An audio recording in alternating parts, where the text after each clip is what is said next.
கட்டு கட்டுறீங்களே ஒரு கட்டு. சாமி கும்பிடாத காது ஊத்து. காது ஊத்துல நாங்களாம் உள்ள நுழைச்சிட்டு பார்த்தீங்களா? யார் கூப்பிட வேணும்? நம்மளாம் சாப்பிட வந்தேன். எனக்கு சாப்பாடுனா என்ன? யார் கூப்பிடலாம் தேவை? அம்மாவோட உட்காந்து சாப்பிட வந்தேன். வடிக்கிட்டு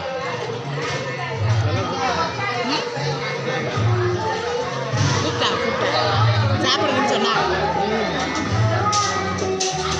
எங்கள் வீட்டுக்காரர் சாப்பிட்டான்னு சொன்னா அவரை சொல்லியிருக்காங்க. அதே அப்படி சொல்லுவாங்க. பரவாயில்ல, கோயிலுக்கு போகிற இடத்துல காது ஊத்துல இப்படி உட்காந்து சாப்பிட்றதுக்கு சாப்பாடு கிடச்சி போச்சு. மத்தியானம் சாப்பாடு சாப்பிட்டு இன்னும் பஸ் ஏற வேண்டியதே. நல்லபடியா சாமியம். வயிறு நிறைய கோயில் தளத்தில் சாப்பாடு கிடைக்கிறது நல்ல விஷயம். எல்லாருக்கும் பிடிச்சிருந்தா லைக் பண்ணுங்க. அன்னதானம் பிடிச்சிருந்தா லைக் பண்ணுங்க.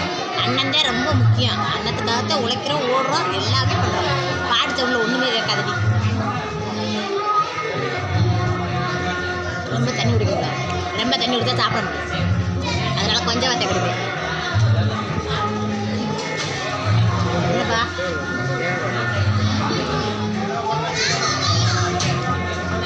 Very blood.